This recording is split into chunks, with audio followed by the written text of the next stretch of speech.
waxaan ku faraxsanahay maanta inaanu daahfurayno maalinta caalamiga ah ee ciribtirka tacadiyada lagula dhaqmo dumarka oo soconaya muddo 16 casho ah laga bilaabo maanta oo November ay tahay 25 dhammaan doonana ama aan xiri doono bisha December 10keeda 16 kaas casho oo soo socda wacyigelinta ku saabsan tacadiyada ku dhaca dumarka iyo gabdhaha waxay ka socon doonaan Garowe iyo gobolada Puntland intay ka kooban yihiin oo 9 kooxood dhan shaqooyinka ay ugu tala gashay Muqdafa munaasabadan oo kale sanad kasta waxa looga dan leeyahay inay ku ciribtirto tacadiyada lala beegsado dumarka iyo gabdhaha yaryarka ah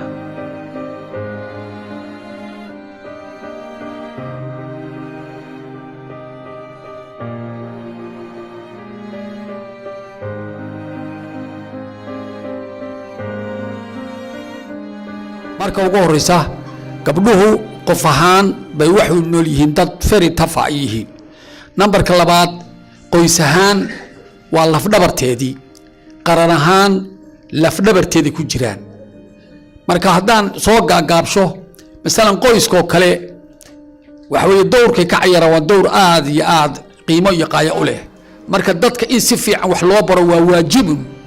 markii hore waxa ay runtii tacaddi lagu sameeyay ma tacaddi kaliya in gabdhaha bud la dhaco kaliya ma laakiin hadda aqoontii iyo ilbaxnimadii ka reebtid adeer taas ma fiicna marka runtii dadku wuxuu noqonayaa dad mujtamac aqoon leh wuxuu noqonayaa marka gabar iyo wiilba wax la baro. Just here to come and just give thanks to the Ministry of Women and Development and Family Affairs and also the Minister of Education and all the ministries that are concerned in making this launch of the 16 days activism a success. waxyaalaha ugu weyn ee halkan u soo istaagtay maanta waxa qayb ka inay u mahad celiso ugu horeyn wasaaradda horumarinta haweenka arrimaha qoyska iyo wasaaradda waxbarashada iyo dhammaan bahwadaagta kale ee maanta ku hawlan arinta daahfurka ee kulankan u fadhino iyadoo hambalyo guud idinka sida hay'adda World Vision. World Vision is very happy to be part of this program and to be able to support these 16 days of activism, and we are very privileged to be able to be here today as well. World Vision waxay sheegtay inay aad ugu faraxsan tahay isla markaana mar walba ay garab taagan tahay wasaaradda oo mar walba ku hawlan joojinta arrintan maanta halka u joogno sidoo kale waxay sheegtay in World Vision ku faraxsan tahay inay barnaamijkan ka qayb qaadatay kana qayb qaadan doonto insha Allah mustaqbalka. Let me congratulate Ministry of Women Development and Family Affairs Puntland for organizing this very important day at a very right time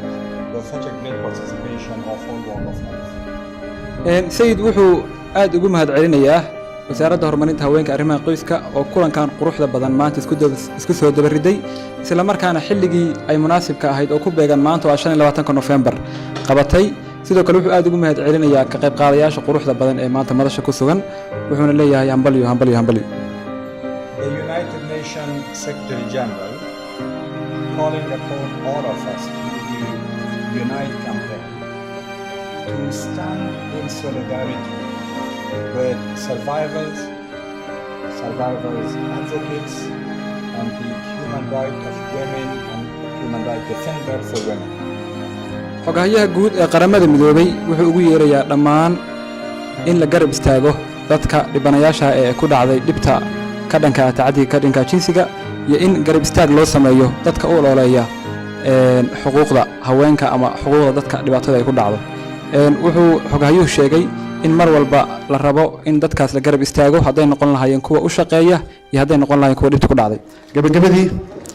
UNICEF oo kaashanaysa wasaaradda haweenka iyo horumarinta haweenka iyo arrimaha qoyska iyo bahwadaagta kale bulshada rayidka ka tirsan waxa ka go'an inay gacan siiso fulinta xeerka ka hortagga kufsiga iyo fulinta xeerka ka hortagga gudniinka fircooniga ah. waxa kaloo ka go'an in dhammaan wasaaradda iyo hay'adaha maxalliga ah iyo cidda kale qosaysaba ay ka gacan siiso sidii hawshaasi balaaran ee hortaala marka laga soo tago horumarka yareen ku nooloonayno sidii looga jiba gaari lahaa isla markaasna la sii joogteeyo wacyigelinta ka dhanka ah tacadiyada lagula kaco dumarka iyo carruurta. waad mahadsantihiin.